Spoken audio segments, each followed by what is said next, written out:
저는 되게 사랑하거든요. 요한복음 때문에 은혜 받고 예수님 깊이 만나고 그랬는데 요한복음을 예전에는 앞장들을 좋아했어요. 요한복음 3장, 4장. 4장이 너무 좋죠, 여러분. 요한복음 4장이 우물가에서 수가성의 여인을 만나는 게 요한복음 4장이죠. 사람들을 만나러 나가기가 두려운 여자를 만나 주셔서 그 여자가 예수님 때문에 물동이를 버리고 예수를 전하는 사람으로 바뀌는 요한복음 4장을 너무 좋아했죠. 지금도 너무 좋아하고, 요한복음 5장에 가면 38년 된 병자, 은혜의 집이라는 베데스다 연못가에 가서 전혀 은혜가 없어서 힘들어하고 있는 38년 된 병자에게 은혜를 끼치시는 예수님의 모습이 요한복음 5장에 나오거든요. 그리고 요한복음 6장에 가면 잘 아시는 오병이어의 기적이 나오지 않습니까?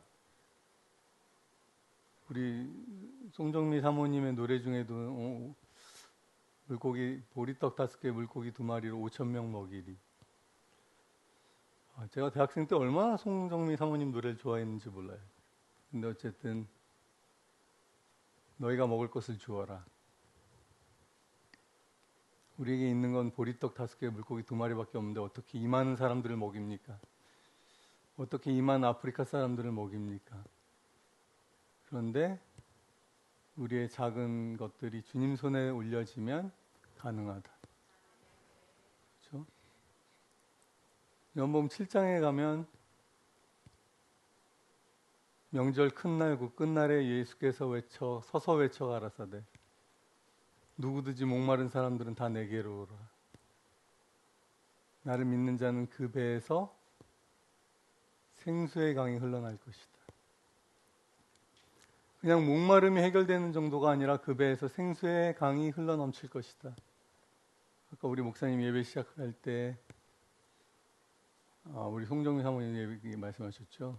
무더운 여름에 생수를 마시는 처럼 여러분 예수를 믿는 사람에게는 그 배에서 생수의 강이 흘러 넘쳐난다고 말하고 있습니다. 아멘. 그리고 요한복음 8장에 가니까 제가 다 준비해 온 것 같죠, 여러분. 이 요한복음을 어떻게 이렇게 다 줄줄이 8장에 가니까 간음 현장에서 붙잡혀온 여인이 있잖아요. 그랬더니 돌 없는 자래. 죄 없는 자가 돌로 쳐라. 돌 없는 자가 죄로 쳐라. 네. 죄 없는 자가 돌로 쳐라. 나무 다 사라졌어요? 너를 정죄하던 자가 어디 있느냐? 아무도 없느냐? 네, 없습니다. 나도 너를 정죄치 아니하노니 가서 다시는 죄를 짓지 말라. 나는 세상에 빛이니 나를 따르는 자는 어둠에 다니지 아니하고 빛 가운데 다닐 것이다. 그리고 요한복음 9장에 가면 나면서부터 소경된 자가 나오고 이 사람이 왜 눈이 멀었습니까? 누구의 죄 때문입니까? 아프리카는 왜 그렇게 가난합니까? 누가 죄를 지어서 가난합니까? 누구의 죄 때문이 아니라 그에게서 하시는 하나님의 일을 영광을 드러내고자 합니다. 우리가 그 일을 해야 된다. 저는 요한복음 9장에서 제가 살 이유를 발견했어요. 어둠 속에 있는 사람들에게 누구의 탓인지를 고민하고 있는 사람들에게 하나님의 하시는 일을 드러내야 한다는 것이죠. 그리고 그 일을 예수와 예수를 따르는 우리가 해야 된다. 그래서 요한복음 1장부터 10장까지를 너무 좋아했었거든요. 근데 이제 최근에 요한복음을 또 다시 보다가 12장, 13장, 14장 여기가 너무 좋은 거예요. 또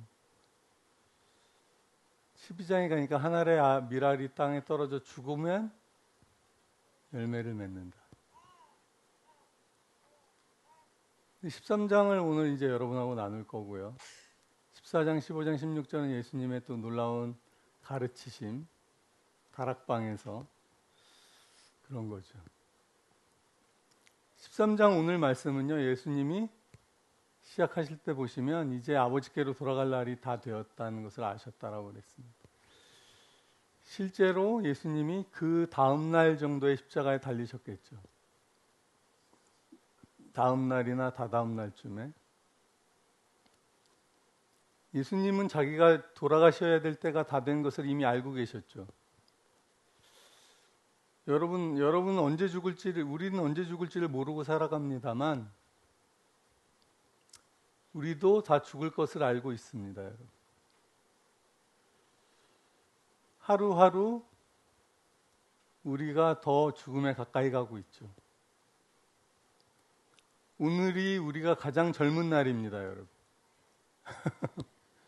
앞으로의 인생에서 우리가 오늘이 제일 어쩌면 젊고 힘이 좋은 날이죠. 우리 아이들은 물론 다를 수 있습니다. 아직 성장기에 있는 아이들은. 근데 이미 성장기를 다 마친 우리는 죽음을 향해 가고 있고 죽음을 향해 한 걸음 가까이 가고 있습니다. 여러분, 인생이 남은 날이 많지 않다라고 생각할 때 오늘 하루를 어떻게 살아야겠습니까? 여러분에게 남은 시간이 점점 작아지면 작아질수록 우리의 인생을 어디에 투자해야 되겠습니까?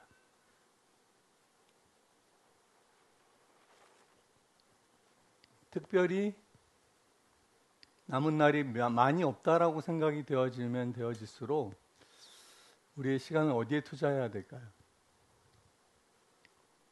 예수님은 하루 이틀 남으신 상황에서 성경에 말하기를 자기의 사람들을 사랑하시되 끝까지 사랑하셨다라고 얘기하고 있습니다. 그리고 나서 하신 일이 제자들의 발을 씻기고 그 발을 닦아주시는 일을 하셨어요. 저는 굉장히 이게 충격적인 것이, 여러분, 마지막 남은 이 짧은 시간, 얼마 안 되는 시간을 예수님이 어디에 투자하셨냐면 누구라도 할 수 있고 예수님이 아니라도 할 수 있고 또 모든 사람이 하기 싫어하고 하찮아 보이고 어쩌면 다 기피하는 일을 하는데 그 시간을 쓰셨다는 것이죠. 나 아니면 안 되는 일을 해야 될 것 같은데, 왠지 마지막에 내가 해야 될 일은. 근데 내가 아니어도 누구라도 할 수 있는데 누구도 하기 싫어하는 일을 하시는데 그 시간을 쓰셨다는 것이죠. 그리고 사람들의 더러운 곳을 닦아주는 것을 위해 그 시간을 쓰셨다는 것이죠. 일단 자기 자신을 위해서 그 시간을 쓰시지 않은 것은 분명하고요. 그리고 사람들을 사랑하는 데 그 시간을 쓰신 게 또 분명하고요. 그리고 본을 보이는 것이라고 예수님이 얘기하셨습니다. 여러분, 오늘 제목에 제가 마지막까지 아름다운 모범,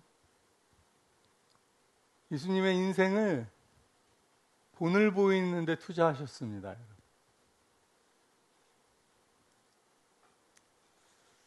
우리가 예수님을 따라간다라고 얘기하지 않습니까? 오늘도 내가 돌아서지 않고 주의 길을 따라갈 것이다, 십자가의 길을 따라갈 것이다, 이런 찬양 고백 우리가 했는데, 생각해 보면 우리가 예수님을 믿는다는 것, 신앙을 가진다는 것이 맹목적인 믿음이 아니라면 결국은 어떻게 구체적으로 살아야 하는지를 배우는 것이고 그것을 삶으로 풀어내는 것이 우리의 신앙입니다. 그죠? 아멘? 그러면 우리가 어떻게 구체적으로 행해야 될지를 알고 그대로 살아야 되겠죠, 실제적으로. 그래야만 그냥 우리가 지식을 습득하는 게 아니잖아요, 신앙은.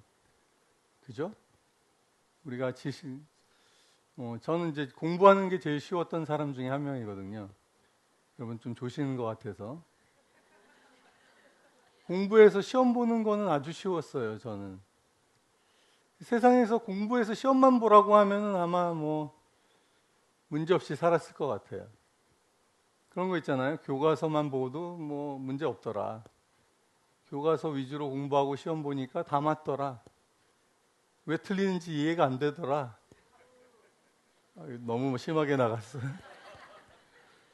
그래서 제가 우리 아들들에게, 여기 좀 우리 큰아들 졸고 있는데, 아들들에게 뭐 공부를 못 가르쳐 주겠어요. 왜냐하면 왜 이걸 이해 못하는지 이해가 안 돼. 아주 좀 재수 없죠. 예. 그런데 삶은 그냥 지식만 습득해서 시험 보는 게 아니더라고요. 그죠? 삶은 머리로 안다고 해서 다 풀어지는 게 아니더라고요.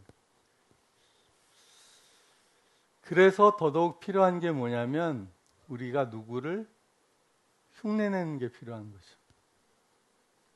그리고 누군가를 나의 모본으로 삼고 그분을 따라가는 삶을 살도록 주님도 원하셨고 그랬던 것 같아요. 베드로전서 2장 21절을 한번 보시겠습니다. 성경이 있으시면, 혹시 자막이 바로 준비가 되는지 모르겠는데 없으시면 베드로전서 2장 21절을 한번 보시겠습니다. 베드로전서 2장 21절에 보시면, 제가 찾아볼까요? 오, 여기 좋은 교회인데. 한번 읽어볼까요? 같이 시작. 이를 위하여 너희가 부르심을.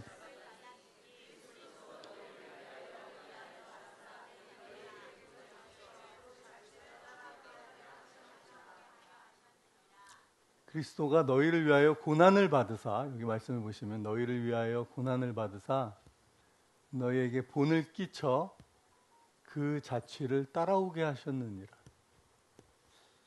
Living an example to follow his steps.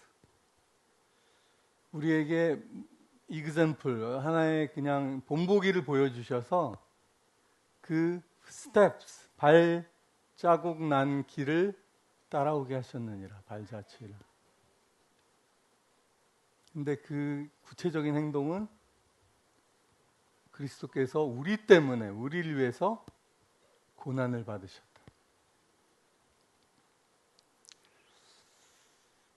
그리스도께서 받으실 이유가 없는 고난을 우리 때문에 받으셔서 우리에게 본을 남기시고 그 발자국 난 길을 따라오게 하셨다라는 것이 베드로 사도의 이야기입니다. 이게 예수님이 하신 거구나, 이 땅에서. 예수님 말씀으로만 가르치신 것이 아니라 삶에서 구체적인 삶의 행위와 모범을 보여주시고 그 길을 따라오게 하셨느니라. 그러니까 우리가 복음서를 볼 때, 제가 아까 여러 개를 나누어서 말씀드렸는데 그것이 다 실제적으로 사람들을 만나 문제를 해결해 주신 것이기도 하지만 다 본을 남기신 거예요. 우리가 이렇게 살면 좋겠다라는 본을 남기신 거예요. 오늘 요한복음 13장에도 예수님이 본을 남기셨어요. 예수님이 뭐라고 그러셨냐면, 내가 너희들의 주와 선생이라고 너희가 나를 부르는데 그게 맞다. I am your Lord. 내가 너희의 주님이시고 I am your teacher. 내가 너희의 선생님인데 주와 선생이 되어 내가 너희에게 행한 것을 보고 너희도 그대로 해라. 그죠? 어쩌면 복잡하지 않게 해놓으신 거예요, 예수님. 머리로 계산하고 이렇게 하면 좋겠다라고 추정하지 말고 내가 너에게 보여준 본을 그대로 따라서 행해라. 그죠? 바울이 고린도전서 11장 1절에 가면 이렇게 말합니다. 내가 그리스도를 본받는 자인 것처럼 너희도 나를 본받는 자가 되라. 굉장히 저는 무겁게 받습니다. 이 고린도전서 11장 1절의 말씀을. 내가 그리스도를 본받는 자가 된 것 같이 너희는 나를 본받는 자가 되라. 영어로 보면 더 무서워요. 영어로 I became imitator of Christ. 내가 예수를 모방하는 자가 된 것처럼 너희 혹은 이렇게도 해석할 수 있죠. 내가 예수의 짝퉁이 된 것처럼 그 있잖아요. 모조품 그런 거 있잖아요. 뭐 A급 모조품, 뭐 B급 너무 똑같이 만들어 가지고 거의 명품 같은 그런 거 있잖아요. 그런 자가 내가 된 것처럼 너희는 나를 그렇게 또 모방하는 자가 되라. 점점 이제 말씀을 보면서 제가 깨닫는 거는 예수를 흉내내는 사람을 살아야 되겠구나. 삶을 살아야 되겠구나. 그리고 예수를 흉내내는 사람들을 흉내내고 살아야 되겠구나. 여러분 그것이 기독교인, 그리스도인들이 갈 길입니다. 정말 예배를 열심히 드리는 사람을 보고 나도 예배를 똑같이 열심히 드리는 사람이 되어야 되겠다. 그 삶을 던져서 예수님을 따라가는 사람을 보면서 나도 그 삶을 던져서 예수를 따라가는 삶을 흉내내야 되겠다. 아멘. 오늘 예수님이 보여주신 모본을 우리가 다시 한번 생각해 보면 주와 선생이 되어서 예수님이 우리의 스승님이 되시고 주님이 되셔서 그 당시 가장 낮은 직급의 하인도 하지 않으려고 했던 일을 하셨다는 것이죠. 발 씻겨주는 것은 그 당시 하인들도 되게 기피할 정도로 한차는 허접한 일을 주님이 하셨다는 것이고 그대로 너희도 행하라. 여러분 우리가 어디까지 사람을 사랑해야 하는가? 우리가 어디까지 사람을 섬겨야 하는가? 오늘 본을 보여주신 주님을 보시면 정말 우리가 낮아져야 되는구나. 적당히가 아니라 아주 매우 공격적이고 지나치게 보일 정도로 낮아져야 되는구나.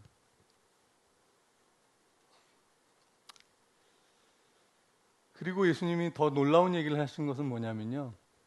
내가 너의 발을 씻겨주지 아니하면 너희는 나와 아무 상관이 없다.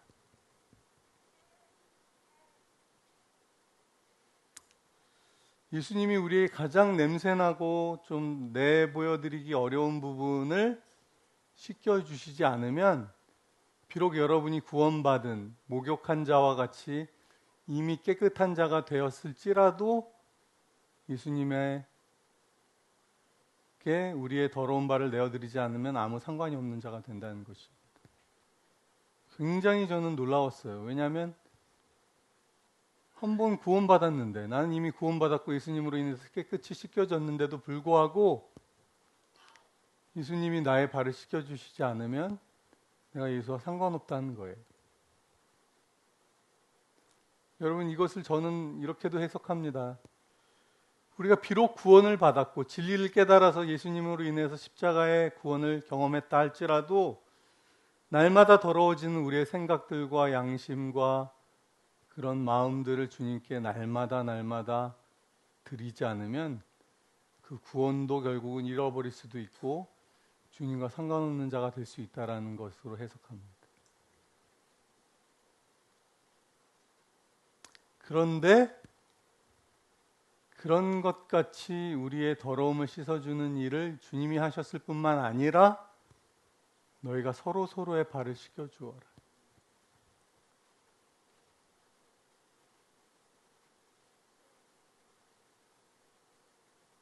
이게 왜 놀라운 말이냐면요. 여러분 사람들 다 더러워요. 저부터 시작해서 사람들 정말 깨끗하지 않아요.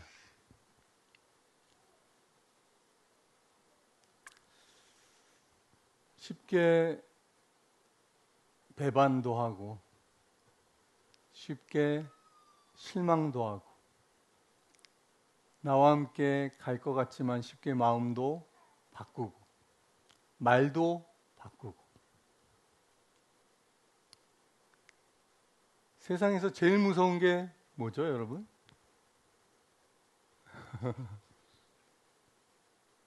귀신입니까? 세상에서 제일 무서운 걸 살면 살수록 사람들이 뭐라고 말하죠? 사람이 제일 무서워요. 제가 멘토처럼 여기는 어떤 목사님도 정말 너무 제가 존경하는 목사님인데 제일 아프고 힘든 게 사람이 나에게 칼을 꽂을 때가 제일 힘들고 아파라고 얘기해 주시더라고요. 그것도 내가 정말 신뢰하고 사랑했고 이 사람이라면 내 뜻을 다 알 것 같다고 생각했던 사람이 칼을 꽂는다는 거죠. 내 등에. 그런데 예수님이 이 세상에서 자기의 사람들을 끝까지 사랑하셨고 그 사랑하시는 것을 구체적인 행위로 보여주시기를 더러운 발을 씻어주시고 닦아주신 것으로 보여주셨다. 그리고 너희도 이와 같이 행해라. 서로 서로에게 이와 같이 행해라. 여러분, 기독교, 그리스도인들의 삶은 가장 어떻게 분명하게 드러나야 하냐면 엄청난 용서와 사랑으로 드러나야만 합니다.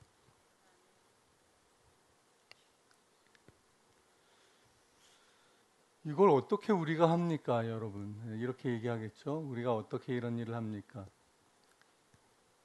애초부터 기독교는요, 우리가 할 수 있는 얘기를 하는 게 아니에요. 애초부터 기독교는 하나님만이 하실 수 있는 얘기를 하는 것입니다. 그럼 우리는 어떻게 해야 되느냐? 그리스도와 함께 죽어야만 합니다. 그리스도와 함께 십자가에 죽어야만 합니다. 그 외에 다른 길은 없습니다, 여러분. 그 외에 다르게 예수의 뜻을 행할 수 있는 길은 없습니다. 아멘. 애초부터 기독교의 시작부터가 사람에게 희망을 두거나 사람이 노력과 지식과 행위로 할 수 있는 얘기를 하는 것이 아닙니다. 그러므로 그리스도 예수의 사람들은 그 정과 욕심을 십자가에 못 박아야만 하는 것입니다. 그리고 그리스도가 내 안에 사십시오라고 고백하는 사람들을 통해서만 하나님의 뜻이 이루어질 수 있는 것입니다.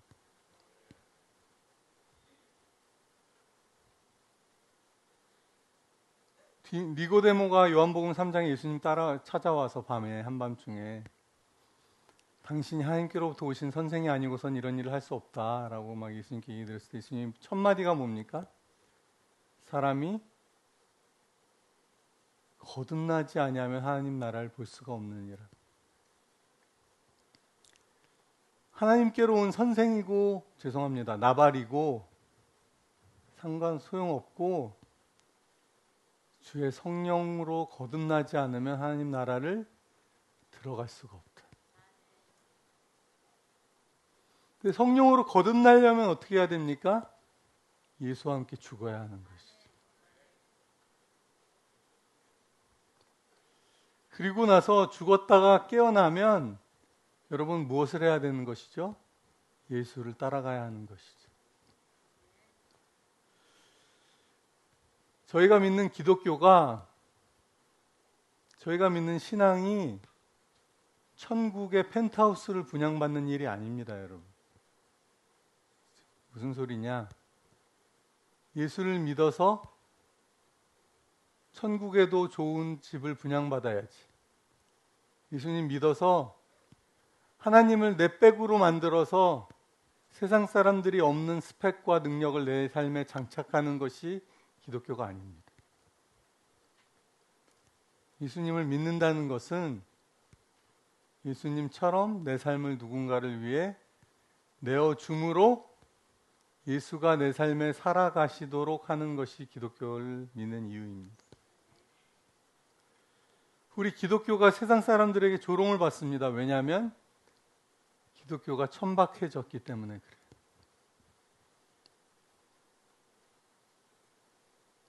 기독교가 있는 곳에는 희생과 우리 예수를 믿는 사람들이 있는 곳에는 삶을 나누는 것과 누군가를 위해 내 삶을 드린 것으로 차야만 하나님의 뜻이 이루어지는 것이죠.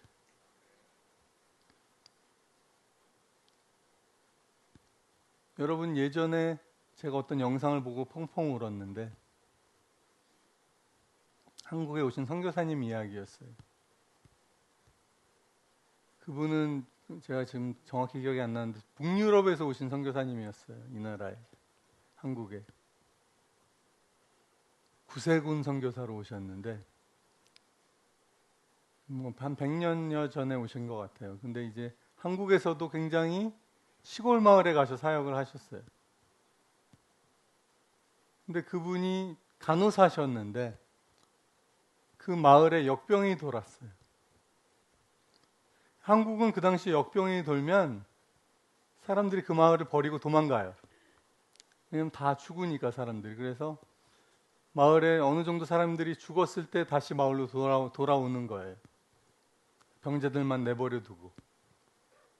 근데 이 간호사, 젊은 간호사, 20대 초반의 젊은 여자 간호사가 그 마을에 역병이 걸린 사람들과 그 마을에 남았고 그 마을에 역병이 걸린 사람들을 돌보다가 자기도 역병에 걸려서 온 지 1년이 안 됐을 때 죽었어요.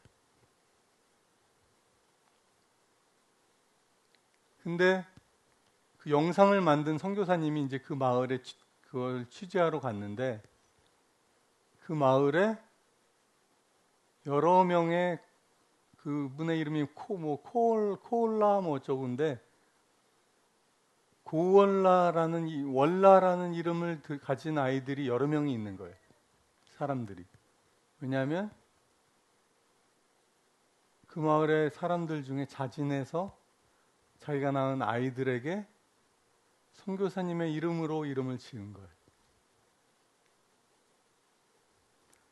그분은 1년도 채 살지 않고 그 마을에서 돌아가셨는데 그 마을에 그분의 이름을 따른 아이들이 여러 명이 살고 있는 거예요. 지금. 저는 너무 마음이 북받쳐 오르고 눈물이 나더라고요. 이게 예수 믿는 사람의 삶이구나. 이분 얼마나 하나님이 기뻐하실까. 정말 예수님처럼 살다가 예수님처럼 죽었구나. 여러분, 이제 한국이 얼마 전에 제가 뉴스를 보니까 65세 이상 어르신이 1000만 명이 넘었다고 하더라고요. 그리고 기대 수명이 90세가 넘어가죠. 90세가. 저희 할아버지께서 얼마 전에 소천하셨는데 저희 할아버지께서 102세인가 3세에 돌아가셨어요. 100세 시대를 우리가 살아가고 있는데 여러분 행복하게 느껴지십니까? 100살 사는 것이? 인생을 오래 사는 게 우리의 꿈입니까? 한 10분 정도가 고개를 막 흔드셨어요.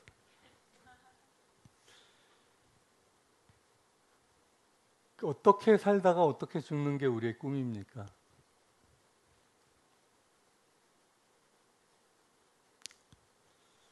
여러분, 예수님이 돌아가실 날이 다 되신 것을 보시고 제자들의 발을 씻겨주시고 너희도 이와 같이 행하라 하시고 마지막까지 행하신 게 뭡니까?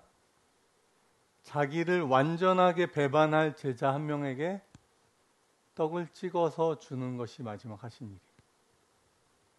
그것은 마지막까지 예수님의 사랑을 오퍼하신 거죠.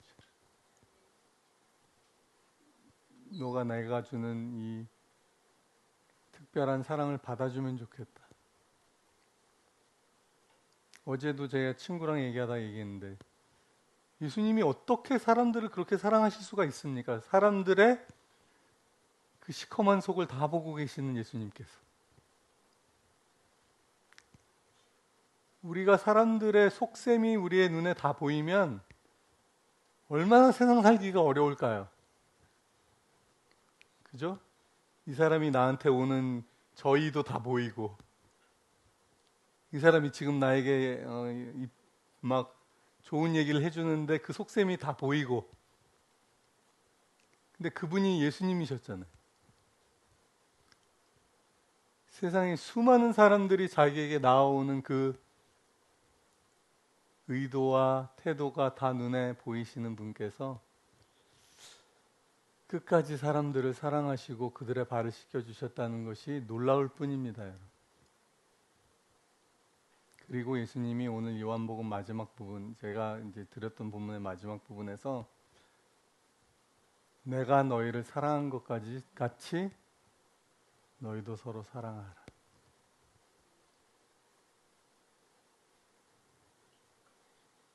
그러면 세상 사람들이 너희가 내 제자인 줄 알 것이다.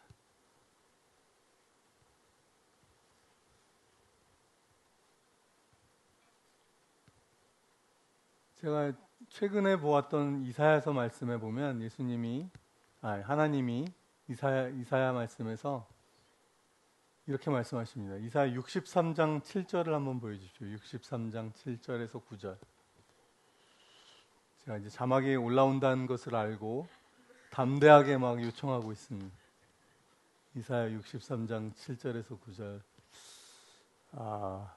조금 구약은 좀 역시 내가 여호와께서 우리에게 베푸신 모든 자비와 그의 찬송을 말하며 그의 사랑을 따라 그의 많은 자비를 따라 이스라엘 집에 베푸신 큰 은총을 말하리라.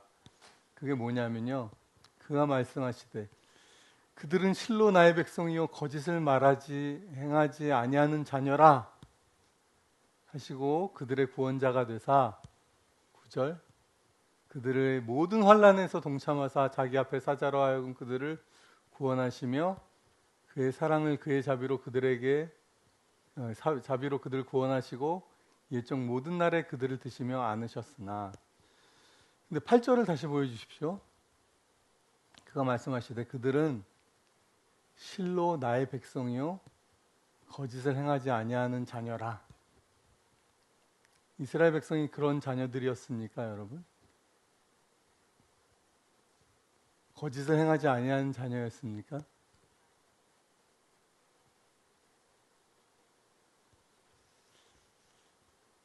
하나님이 그러면서 이제 9절 바로 꺼버리시네요. 그들의 모든 환난에 동참하사 그들을 구원하셨다. 하나님께 지난번에도 우리 성경 공부하는 분들에게 말씀드렸지만 하나님은 제가 느끼기에는 죄송하지만 하나님은 치매 환자 같아요. 우리가 회개하면 우리의 모든 죄를 기억지 아니하시고 그들은 정말 불법을 행하지 않는 나의 자녀야. 이 장면이 이스라엘 백성이 또 죄지하고 또 범죄하고 그런데 하나님께 또 돌아오면 또 용서해 주시고 또 받아주시고. 그런데 우리는 용서할 때 이러잖아요. 그래, 내가 너 용서해 줄 테니까 이제 내 앞에 나타나지 마라. 피곤하다. 용서해 줄게. 이번에 용서해 주지만 속으로 이렇게 생각하죠. 한 번만 더 해봐라. 내가 너 용서해 주나. 다 기억하고 있어, 내가 지금. 근데 일단 이번엔 용서해 준다. 그게 용서가 아닌 거예요. 하루는 베드로가 예수님에게 물어보지 않습니까? 형제가 내게 죄를 범하거든 몇 번이나 용서해 주길까요? 7번 용서해 줄까요? 7번 용서해 주는 사람도 제가 보기엔 성자입니다. 성자. 여러분, 같은 죄를 가지고 저한테 와서 똑같은 죄를 한 3번 범한다고 생각해 보십시오. 제가 언제 비행기 타고 가는데 스튜어디스가 어떤 여자분에게 똑같은 승객에게 물을 3번 쏟더라고요. 한국에서 이티오피아 오는 동안에. 첫 번째는 정말 괜찮아. 두 번째는 세 번째는 일어나가지고 막 얘기하더라고요. 너뭐 말은 잘 안 들리는데 이럴 수가 있냐 뭐 그런 표정이었어요. 근데 제가 볼 때도 너무한 거야 이 사람은 진짜.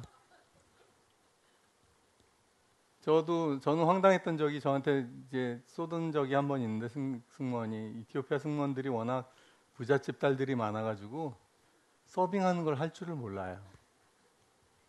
쏟았는데 제가 막 이러고 있는데 잔을 먼저 채우더라고요 다시.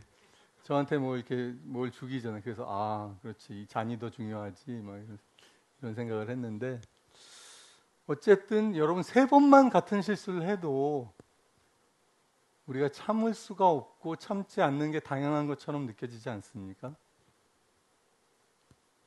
그런데 주님 뭐라고 그러시냐면 내가 너의 불법과 죄를 다시는 기억지 아니할 것이다. 동의서에서 먼 것처럼 우리의 죄를 옮기시고 그리고 하나님 뭐라고 그러십니까? 이들은 나의 자녀들이고 결코 불법을 행하지 아니한 나의 자녀들이다. 이게 용서구나. 베드로가 예수님을 세 번이나 어이없게도 치사하게도 부인하고 났는데 예수님은 세 번 베드로에게 너가 나를 사랑하느냐? 너가 이 사람들보다 나를 사랑하느냐라고 물어보시고 사랑 고백할 수 있는 기회를 주시고서는 그래 됐다 이제 너가 날 고백했으니까 이제는 내 앞에 나타나지 말아라가 아니라 내 양을 치라. 내 양을 먹이라. 여러분 제가 생각하기에 용서는 다시 기억지 아니하고 그 사람에게 나의 신뢰와 사랑을 그리고 중요한 일을 함께 위탁할 수 있는 것까지 가는 게 용서이구나. 여러분 이건 정말 어려운 일이죠. 나를 배반했던 사람인데 그에게 나의 가장 위대한 사명을 맡긴다는 것은 놀라운 일이근데 그게 진짜 용서라고 얘기하고 있어요. 그게 우리 아버지십니다. 우리의 죄를 깊은 바닷속에 던지시는 우리 하나님이십니다. 아멘. 우리 그거 너무 좋아하잖아요. 하나님이 우리의 죄를 용서하시고 우리의 모든 죄악을 도말하시고 그런데 우리가 주기도문에 뭐라고 기도하죠? 우리가 우리에게 죄 지은 자를 사하여 준 것 같이 우리의 죄를 사하여 주옵시고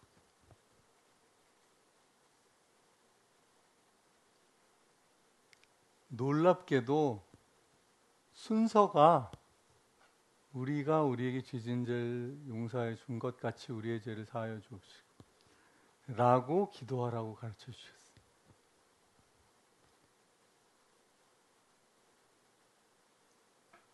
우리가 서로의 발을 씻겨주는 것을 하라고 주님이 우리에게 본을 보여주셨습니다. 이것이 우리가 믿는 기독교이고 우리가 행해야 될 삶입니다. 그리고 예수님이 내게 너에게 새 계명을 준다. 너희가 서로 사랑하라라는 말은 옛날부터 있던 계명이죠, 사실은. 그런데 주님이 덧붙여 주시기를 내가 너희를 사랑한 것 같이 나를 배반할 것을 알고 나에게 칼을 꽂을 것이라고 다 보이고 뻔히 보이는 사람을 끝까지 사랑하고 섬기시는 예수님처럼 사랑하라.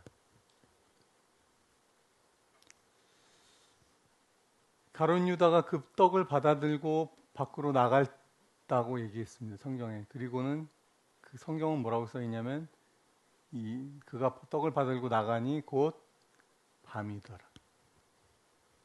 세상은 이렇게 어둡습니다, 여러분. 우리의 사랑을 받고도 배반하고 칼을 찌르고 우리에게 욕하고 손가락질하고 등을 돌리는 세상입니다.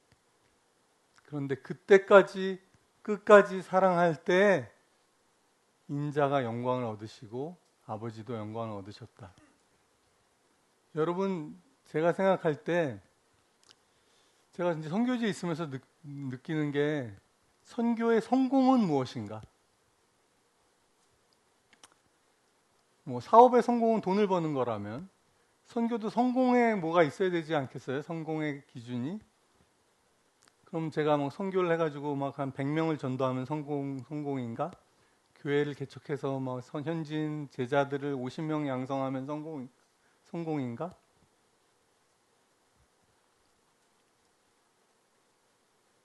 아버지께서 영광을 얻으시는 것은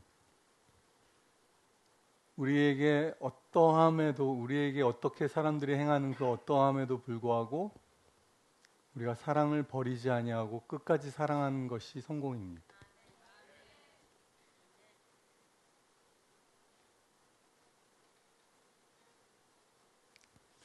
저에게 어떤 분이 얘기하셨어요.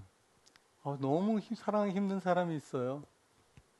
제가 보기에는 이분은 정말 비에 꼬여가지고 뭐 꼬일 대로 꼬인 분이에요. 제가 뭐라고 그랬냐면 그분이 하나님이 주신 최고의 선물이에요. 왜냐하면 예수님을 닮게 만드시기 위해 우리 형제님에게, 자매님에게 주신 하나님이 최고의 선물, 이분을 주님이라고 생각하고 사랑하십시오.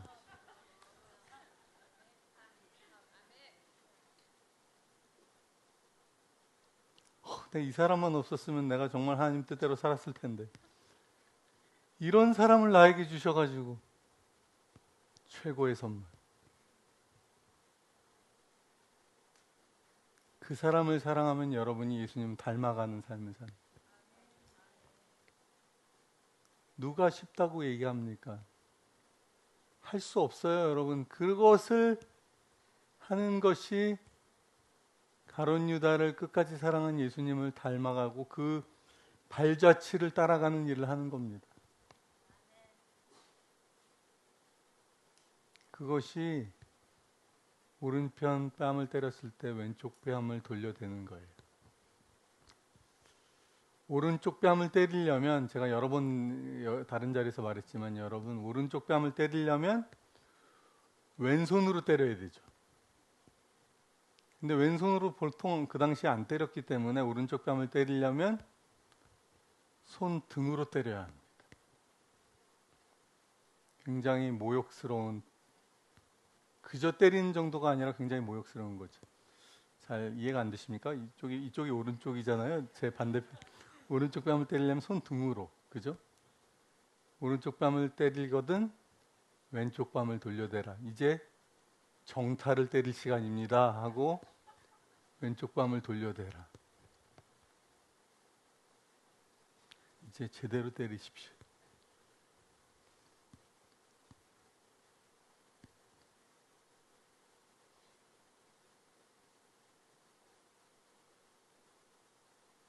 이것이 기독교인의 삶입니다, 여러분. 제가 한국에서 이제 마지막 출국하기 전에 우리 아이들 워낙 많이 먹고 하니까 이 아이들 생계도 챙겨야 되고 해가지고 한 200병상 되는 병원에 몇 달 근무를 했었어요. 제가 근무했던 병원은 의사들 계약을 연말에 이제 내년 새해 계약을 새로 할 때 딱 한 가지 지표를 놓고 계약을 하더라고요. 그게 뭐냐면 한 해 동안 벌어들인 액수. 그거 딱 하나 놓고 계약을 하는 병원인데 제가 이제 진료할 때 저는 비교적 이제 배운 대로 교과서적인 진료를 하려고 했었죠. 그렇게 되면 병원에서 별로 좋아하지 않더라고요. 왜냐하면 좀 더 수익을 남기기 위해 뭐 살짝 뭐를 조금씩 넣어주기를 원하는 그런 상황이었어요. 제가 마지막에 사직을 하겠다고 원장님을 찾아가서 사직서를 냈는데 원장님이 어디로 가냐고 물어보시더라고요. 그래서 제가 아프리카로 갑니다. 그랬더니 고개를 끄덕끄덕. 닥터 김, 당신은 사회 부적응자야. 당신처럼 진료에서는 딱 망하기 좋아. 그래도 우리가 당신 데리고 있었던 게 당신이 좋은 학교 나오고 좋은 병원에서 근무해가지고 그 간판 때문에 우리가 데리고 있었지만 그런데 가는 게 이해가 됩니다. 이러시더라고요. 그래도 마지막까지 조금 축복이라도 해주면 얼마나 좋아요. 그죠? 근데 사회 부적응자. 저는 그 말을 듣고 나오는데, 그치, 내가 사회 부적응자가 맞지. 여러분, 그리스도인들이 세상에 하나도 안 망하는 게 저는 신기하지 않습니까, 여러분? 좀 여기저기서 망해야 돼요. 왜냐하면 사회 부적응이 일어나서. 그렇게 망한 사람들이 사드락, 메삭, 아벳느고 같은 사람들 아닙니까? 신상에 절하지 않고 불 속에 던져지고, 불 속에 던져졌지만 건짐을 받기도 하겠지만 건짐을 받지 않고 죽었던 사람들이 초대교회에 예수 믿다가 사자에 찢겨 죽임 당하고 화형당하고 이런 사람들이 초대교회 성도들이었습니다.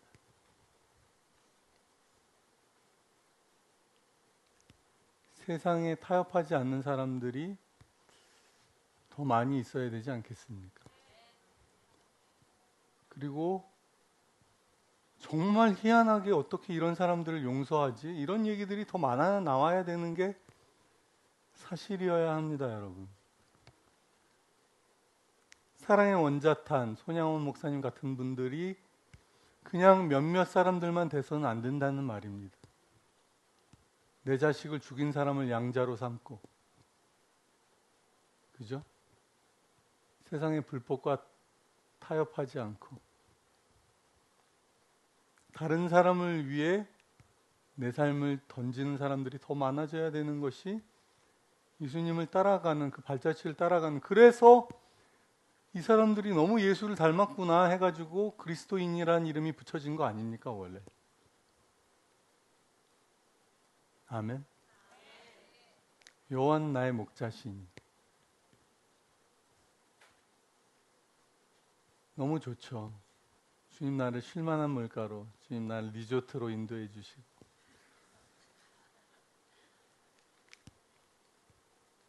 자기 이름을 위하여 의의 길로 인도하신단 말입니다.